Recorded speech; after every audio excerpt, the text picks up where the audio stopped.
Hello. आप सभी को मेरा प्यार भरा नमस्कार। आज मैं पुनः बिहारी सतसई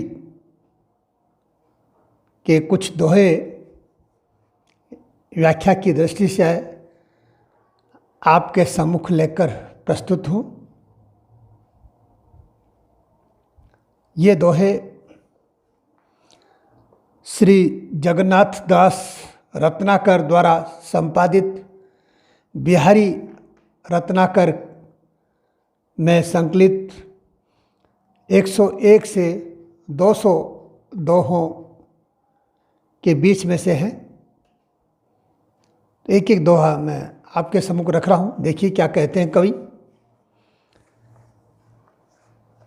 छला छबीले लाल को नवल नेह लहि नारी, चूबती चाहती लाई उर पहिरती धरती उतारी।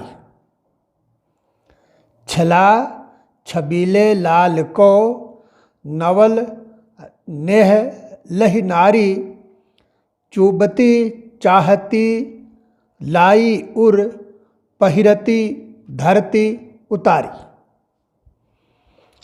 प्रसंग कुछ इस प्रकार है।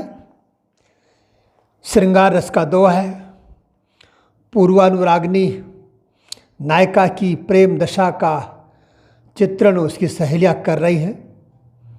नायिका के मन में अभी अभी प्रेम का अंकुर फूटा है, तो अपने प्रेम को ठीक से संभाल नहीं पा रही है। उसकी ये दशा उसकी सखियों ने देख ली। शायद नायिका सोचती थी उसको किसी ने नहीं देखा, परंतु उसकी जो सखिया थी वो बड़ी चतुर है। वो उसकी दशा को जान गई और वो परस्पर उसकी दशा के बारे में बातचीत करती हुई कहती हैं। उसी का प्रसंग इस दोहे में बिहारी ने चित्रित किया है। क्या कहते हैं कवि। छला छबीले लाल को, सखिया आपस में बात करती हुई कहती है कि वह नायिका प्रेम के वशीभूत होकर अपने प्रियतम द्वारा दिए गए छल्ला को बड़े ही प्रेम के साथ में देखती है और चूमती है, उस मुंह से स्पर्श करती है। यानी नायक ने नायिका को अपनी प्रेम की निशानी के तौर पर अपनी अंगुली से छल्ला उतार करके दिया और नायिका उस छल्ले को लेकर के बहुत खुश होती है, प्रसन्न होती है। वो अपने माथे से लगाती है, उसको चूमती है और लाई और पहनती, और फिर वो अपने पहन लेती है। हृदय से लगाने के बाद में पहनती है। फिर अचानक उसको ख्याल आता है कि उसकी कहीं कोई देख नहीं ले, कहीं कोई पूछ नहीं ले कि ये छल्ला कहाँ से आया, तुम्हारे पास किसने दिया। अगर ये बात परिवार वालों को पता चल गई तो शायद हो सकता है कि उसे बहुत लज्जित होना पड़े। यही सोच करके जल्दी से उससे अपनी अंगुली से उतार करके छिपा लेती है। इस तरह से पूर्वानुरागिनी नायिका के प्रेम की सुंदर दशा का चित्रण कवि ने किया है। अगला दोहा। नित संसो हंसो बचतु मनोसु इहि अनुमानु, विरह अग्नि लपटनु सकतु झपटी न मीचु सचानु। नित संसो हंसो बचतु मनोसु इहि अनुमानु, विरह अग्नि लपटनु सकतु झपटी न मीचु सचानु। कुछ कठिन शब्द इसमें देख लें। संसो का अर्थ है श्वास या प्राण। हंसो का अर्थ हंस पक्षी, हंस पक्षी के लिए है। अनुमान, अनुमान किया हुआ। मेचु का अर्थ है मृत्यु यानी मौत। सचानु यानी संचान, एक प्रकार का बाज जैसा एक पक्षी। देखिए क्या प्रसंग है। प्रसंग ये बनता है कि सखी नायक से नायिका के विरह का निवेदन करती है। उससे नायिका का दुख देखा नहीं जाता। और अपनी सखी के दुख को दूर करने के निमित्त वह नायक के पास जाती है और निवेदन करती है। नित संसो हंसो बचतु, कहती है कि हे लाल, विरह के कारण उसकी दशा ऐसी हो गई है कि अब मरी, परंतु उसका जो श्वास रूपी हंस है वो बच जाता है। यानी नायिका की दशा बड़ी खराब है। उसे देखकर कोई भी अनुमान लगा सकता है कि अब ये बचने वाली नहीं है, अभी मर जाएगी, अभी कुछ देर में मर जाएगी, ऐसा सभी सोचते हैं। परंतु उसका जो प्राण रूपी जो हंस है, श्वास रूपी जो हंस है, हर बार बच जाता है और लोगों का अनुमान जो है वो गलत निकलता है। इसी को बात को आगे बढ़ाते हुए नायिका कहती है कि नित्य संसो हंसो बचतु मनोसु इही अनुमानु, उसका जो हंस है हमेशा बच जाता है, शायद यही सोच करके कि मानो कि उसकी विरह अग्नि के कारण, विरह अग्नि की प्रदीप्तता के कारण मौत जो है वो डर के कारण शायद उसके पास नहीं आती है, ऐसा लगता है। इसी कारण जो है नायिका हर बार बच जाती है, मौत के मुंह में नहीं समा पाती है, जबकि हर इंसान उसे देखकर ऐसा लगता है कि वो अब मर जाएगी। परंतु उसकी विरह का ताप इतना अधिक है कि उस ताप को देख करके मौत भी उसके पास नहीं जाती है, ऐसा लगता है।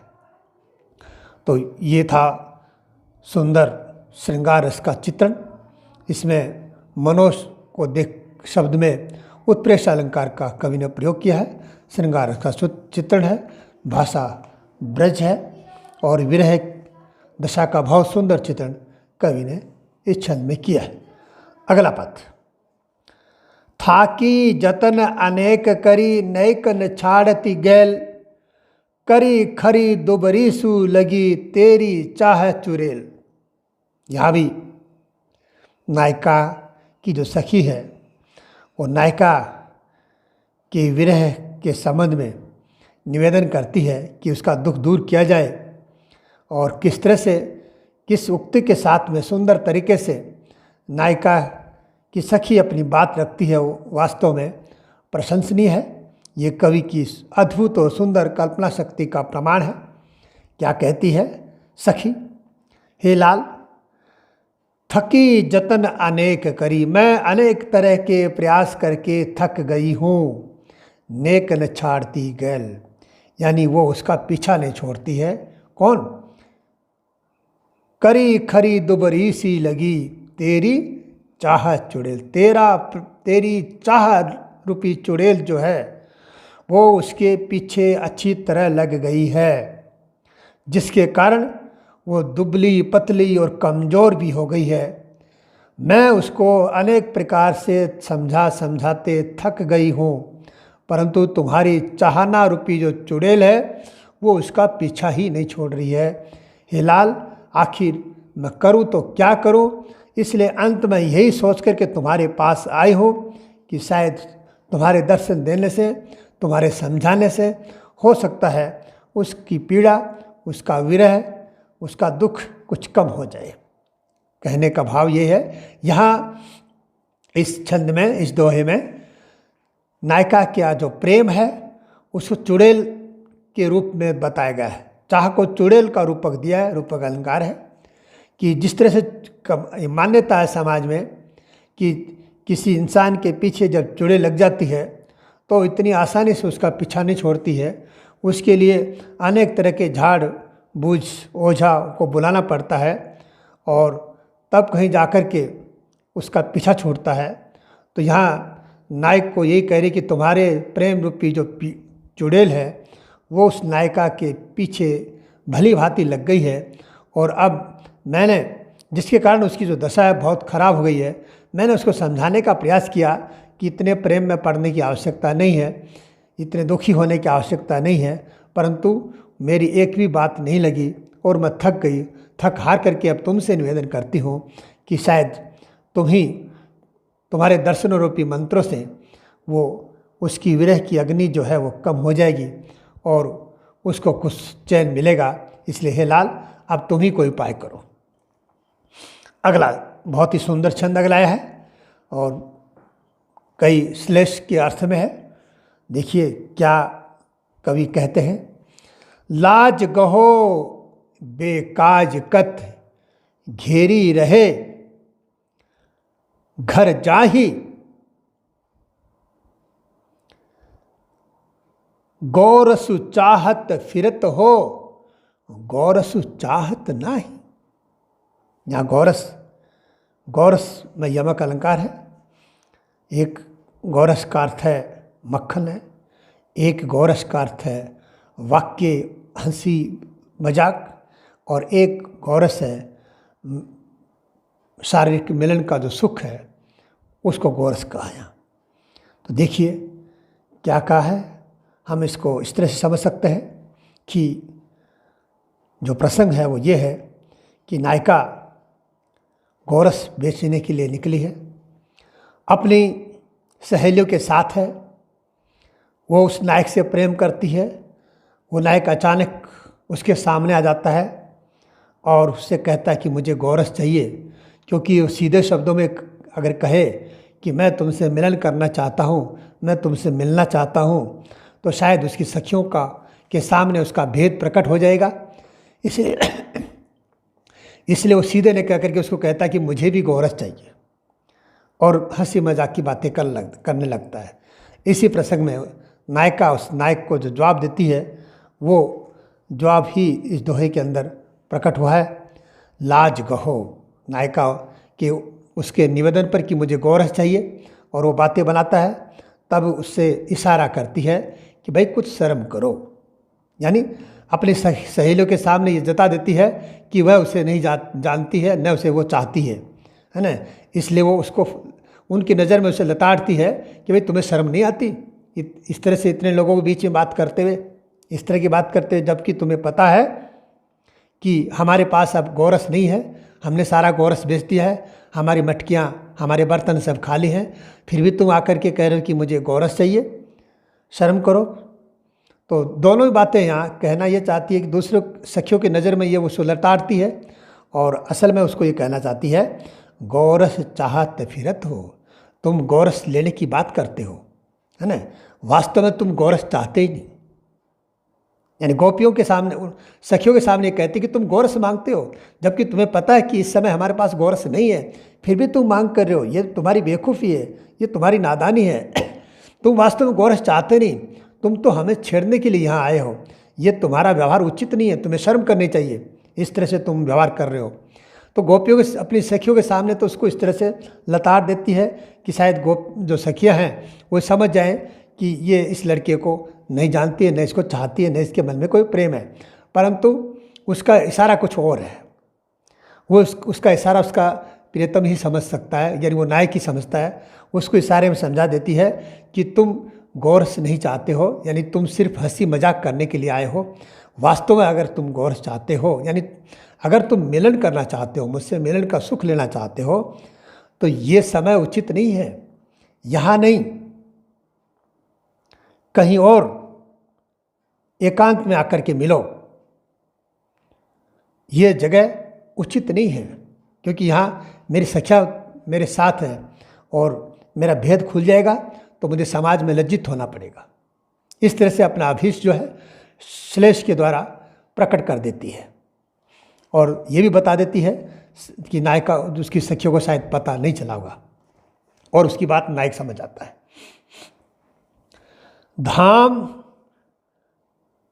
घाम घरिक निबारिये कलित ललित अलिपुंज जमुना तीर तमाल तरु मिलित मालती कुंज। यहाँ नायिका से नायक मिलने की बात करता है, वो उससे मिलन करना चाहता है, मिलन का आनंद लेना चाहता है, मिलन का रस लेना चाहता है। तो नायिका उसे उचित स्थान के बारे में बताती है कि किस जगह वो दोनों मिल सकते हैं, उसी जगह का इशारा करती है और कहती है धाम घरिक निवार्ये हे प्रिय कलित ललित अलिपुंज जमुना तीर हे प्रिय उस जमुना के किनारे जाइए जहाँ तमाल के जो पेड़ हैं वो आपस में मिले हुए हैं और उनके ऊपर मालती के कुंज हैं, वहाँ मालती लताओं के कुंज हैं और तमाल के पेड़ वहाँ आपस में मिले हुए हैं। और वो यमुना का किनारा, यानी कहने का मतलब यमुना का किनारा शीतल छाँव वाला है, मनोहारी है। और वहाँ जो तमाल के पेड़ मिले हुए हैं आपस में, वो मिलन के लिए प्रेरित करने वाला है। वो वातावरण, वो परिवेश, वो दृश्य मिलन के लिए प्रेरित करता है हर किसी को।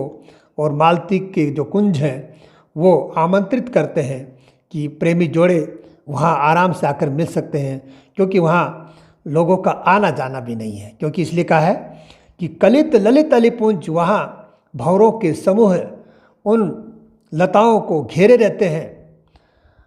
इसलिए है प्रिय, वहाँ चल कर के थोड़ी देर गर्मी का निवारण किया जाए, वहाँ विश्राम किया जाए और वहाँ मिलन का आनंद लिया जाए। यानी नायिका के कहने के भाव ये है कि वहाँ यमुना के किनारे जहाँ तमाल के पेड़ हैं, जहाँ मालती लता के कुंज हैं और उनको भंवरों के समूह ने ढक रखा है। भंवरों के समूह ने ढक रखा है, इसका मतलब वहाँ व्यक्तियों का आना जाना नहीं है। वो स्थान बहुत निर्जन है और सुखद शीतल छाँव वाला है और मिलन के लिए प्रेरित करने वाला भी है। इसलिए हे प्रिय, ऐसी गर्मी में कुछ देर वहीं विश्राम कीजिए और मैं वहीं आपसे मिलने के लिए पहुंचती हूं। इस तरह से नायिका मिलने के लिए उपयुक्त स्थान के लिए नायक को इशारों में बता देती है। अगला छंद देखें। उन हर की हंसी के इते इन सौंपी मुस्काई, नैन मिले मन मिल गए दो मिलवत गाई। प्रसंग गाय चराने का है। कृष्ण कन्हैया गाय चराने के लिए जाते हैं, नायिका भी गाय ले जाती है चराने के लिए, पर वो कृष्ण पर अनुरक्त है। इसलिए वो बड़ी मुस्कुराहट के साथ में अपनी जो गाय हैं वो कृष्ण के गायों के झुंड में मिला देती है। कृष्ण जानता है कि उसकी क्या मंशा है, इसके बहाने वो उससे प्रेम करना चाहती है, पर वो इतनी आसानी से सीधे सीधे उसकी बात को नहीं स्वीकार करता है और मजाक के बहाने, उसको छेड़ने के बहाने उसे कहता है कि नहीं, ये गाय यहाँ क्यों मिला रही हो, मेरे गायों के झुंड में क्यों मिलाती हो। जब वो गायों को दूर करता है, इसी बीच नायिका जो है, नैन मिले, नायिका की मुस्कुराते हुए चटकीले तिरछे कटाक्ष वाले नेत्र जब कृष्ण की आंखों से मिलते हैं और उनमें जो प्रेम का मधुर मिलन का जो संकेत उनको मिलता है, प्रेम का जो संकेत उनको मिलता है, तो नायक के मन में भी प्रेम का भाव पैदा हो जाता है, खुश हो जाता है। जैसे ही नेत्र उनके मिलते हैं, मन मिले, उन दोनों के मन भी आपस में मिल जाते हैं और दोनों एक दूसरे के प्रति अनुरक्त हो जाते हैं। इस तरह से जो नायिका है अपनी गाय बड़ी सहजता के साथ, चतुराई के साथ कृष्ण के झुंड में मिला देती है और दोनों का प्रेम भी आपस में प्रकट हो जाता है। और श्रृंगार रस का दोहा था, बहुत सुंदर अभिव्यक्ति थी कवि की। इसी के साथ प्रिय विद्यार्थियों, आज मैं अपनी वाणी को यहीं विराम देता हूँ। शेष अगले दोहे आगे के लिए।